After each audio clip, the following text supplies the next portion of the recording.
CAPITULOV, el obrar como ejercicio de la causalidad eficiente. Al contrario de lo que sucede con las causas material y formal, que ejercen su influjo propio y constitutivo por el mero hecho de ser, la causa eficiente creada se torna eficiente, no en virtud de su ser mismo, sino por algo sobreañadido a su sustancia, la operación. La eficiencia causal adviene a las sustancias accidentalmente. Nota 1. Leibniz niega la accidentalidad del obrar, porque piensa que, la acción es el carácter esencial de las sustancias, Specimen Dynamicum, ed Gerhardt, 4, p. 235, las mónadas, como es sabido, son puntos de fuerza. Fin de la nota. Esto es así porque las causas material y formal no son entes, sino principios del ente. En cambio, la causa agente es una sustancia. Se necesita, por tanto, que el influjo eficiente proceda de algún principio intrínseco de la cosa, principio que en el orden más inmediato es el accidente-acción, que a su vez surge de la potencia activa de los entes.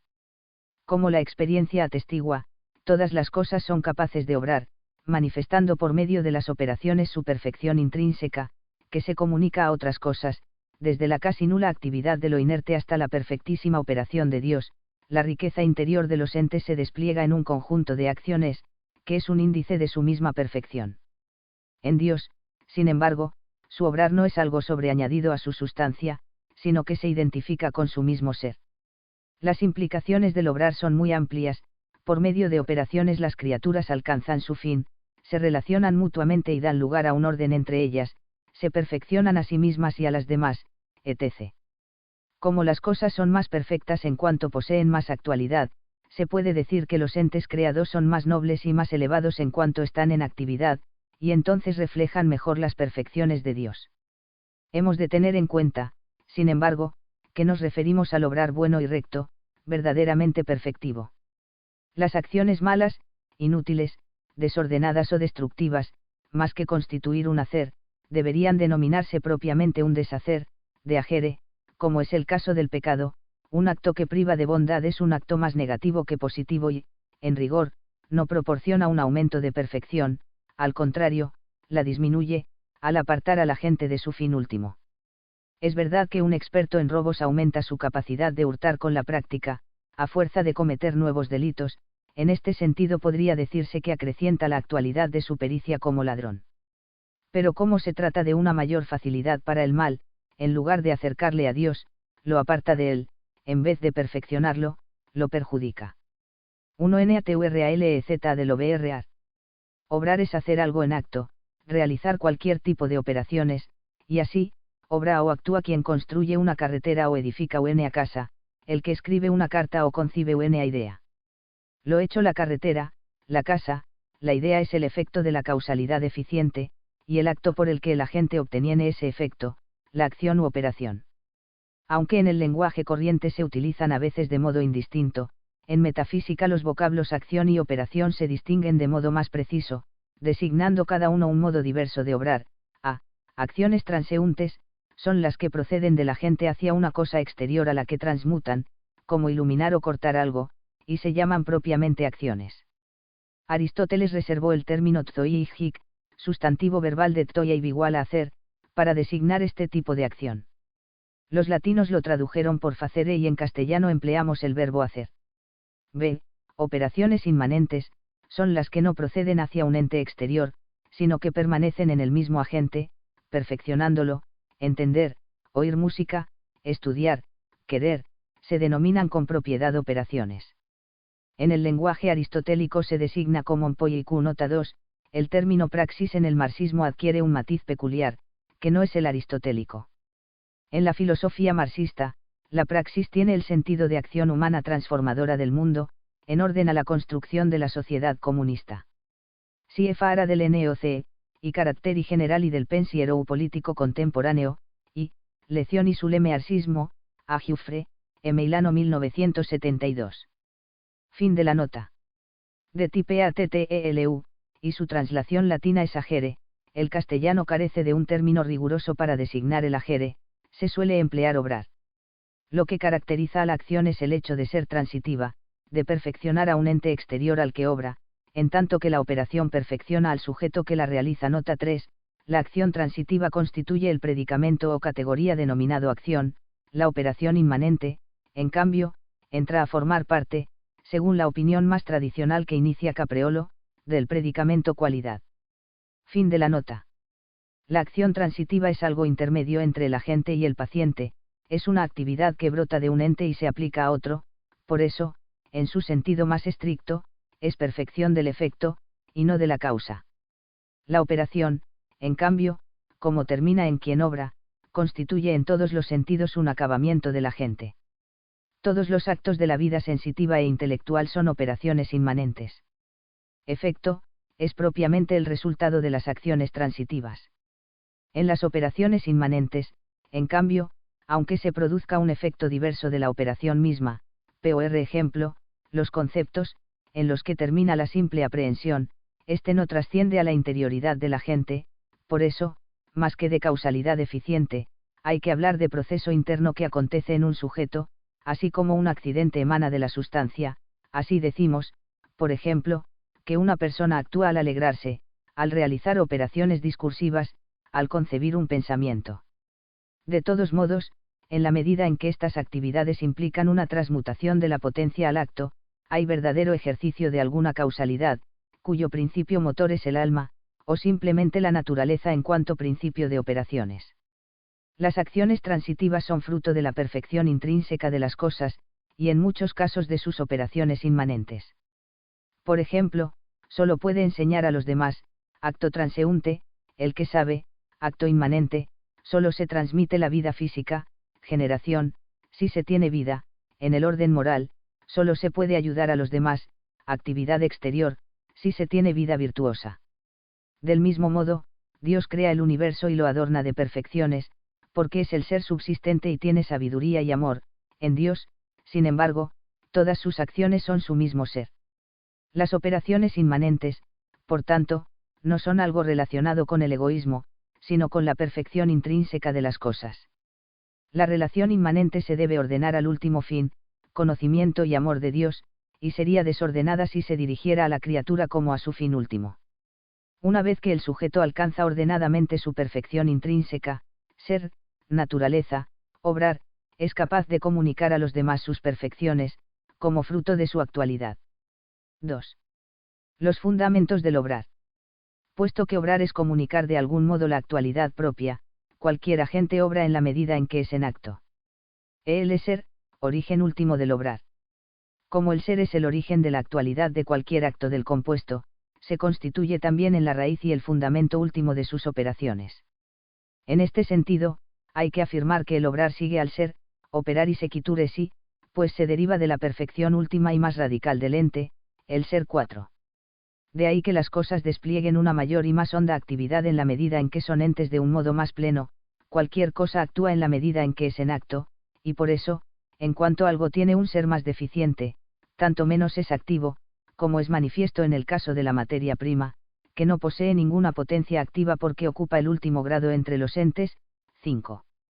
4. El idealismo romántico, como anuncia Goethe por boca de Fausto, propone, mediante un remedio desacralizado del in principio erat verbum, la siguiente fórmula: en el principio era la acción. Fichte teorizó esta inversión del binomio ser-obrar que, a partir de él y presentando diversos matices, ha llegado hasta la filosofía existencialista.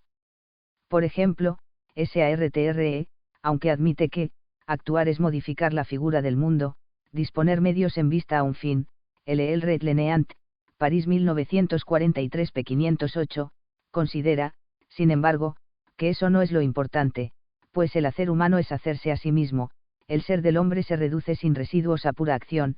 Una primera vista sobre la realidad humana nos muestra que, para ella, ser se reduce a hacer, fluidem, p. 555. 5. Toma con acento sde acuino, in dos sententiarum, de 4.1, QLA.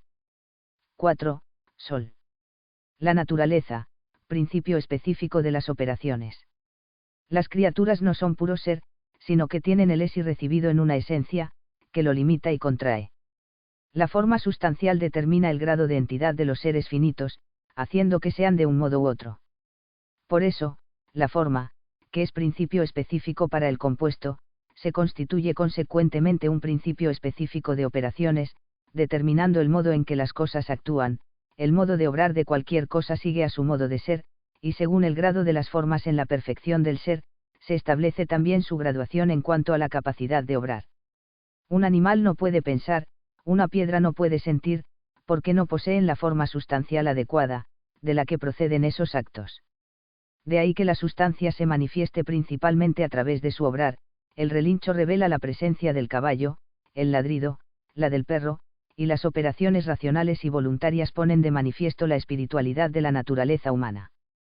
De todas formas, aunque el ser y la naturaleza son principios del obrar de cualquier criatura, lo que actúa, realmente es el sujeto, el ser o la esencia no actúan, sino el compuesto de ambos. Se cumple también en este caso el principio de que el obrar sigue al ser, por eso, la acción es del compuesto, como también el ser, pues solo corresponde obrar a lo que existe. Por su esencia, solo los seres racionales están capacitados para llevar a cabo obras de arte. Y al hacerlo, por ejemplo, cuando un escritor produce una novela pondrán en juego las facultades que por su naturaleza son idóneas para conseguir ese efecto, en el caso que nos ocupa, la memoria, la inteligencia y la imaginación, para concebirla, y la pluma o la máquina de escribir, para plasmarla en cuartillas. Pero el autor de la obra es toda la persona, el novelista, y no su entendimiento o su fantasía. Y a él habrá que atribuir las consecuencias beneficiosas o perjudiciales que sus escritos produzcan en otras personas. 3. Las FACULTADSOPRAT4AS, principios próximos de actuación. La pluralidad de operaciones específicamente diversas, y la unicidad de la forma sustancial para cada individuo, ponen de relieve que esta forma no puede ser el principio inmediato y único de su actuación. En efecto, el hombre piensa, quiere, ve, imagina, se mueve, etc., y la recíproca diversidad de esas acciones indica que no pueden fluir inmediatamente de un principio único, de lo contrario el hombre estaría siempre en ejercicio de todas sus posibles actividades, pues el alma siempre está presente en él. Advertimos, por eso, que la forma sustancial no lleva a actuar en acto en todo momento, por tanto, está dotada de capacidades, potencias activas, que se deben poner en acto cada vez que obra el sujeto. Los principios inmediatos del obrar son las potencias o facultades operativas, que toman su propia virtud de la actualidad de la forma sustancial. En cada una de sus operaciones, la forma sustancial utiliza como principio próximo una o varias facultades determinadas. El individuo ve por medio de la vista, oye gracias a los oídos, y emplea una serie de facultades motoras cuando hace deporte o pinta un cuadro. Esas facultades fluyen naturalmente de la forma sustancial, aunque no se identifican con ella. Por ejemplo, la posesión de un alma espiritual comporta necesariamente la inteligencia y la voluntad. La diversidad entre la esencia y sus facultades se advierte fácilmente en el hombre. Las potencias del alma guardan un orden recíproco e influyen unas en otras. Cualquier persona es consciente de que solo estudia o investiga cuando quiere, la voluntad pone en marcha a la inteligencia, y observa al mismo tiempo cómo el aumento de trato con sus amigos lo impulsa a apreciarlos más. El conocimiento alimenta el amor. Por otra parte, los sentidos internos, la fantasía, la memoria presuponen la acción de los externos, y los apetitos sensibles deseo, odio se desencadenan como consecuencia de una aprehensión cognoscitiva. Todo este entramado de acciones y pasiones, ese mutuo influjo entre las potencias, no podría darse si éstas se identificaran con la esencia del alma. Las facultades y el obrar son accidentes. Como las potencias activas no se identifican con la sustancia, evidentemente son realidades accidentales, y lo mismo hay que decir del obrar. Es una característica propia de los entes por participación, ninguna criatura es su obrar, solo la operación divina se confunde con su ser. La composición de ser y esencia, rasgo determinante de la condición creatural en el orden constitutivo, se traduce en el orden dinámico en la composición, y necesaria distinción, entre ser y obrar.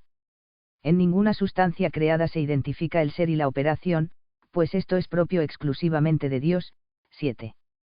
Solo el acto puro no es potencial respecto a sus actos, sino que los posee en plena y total identificación con su misma sustancia.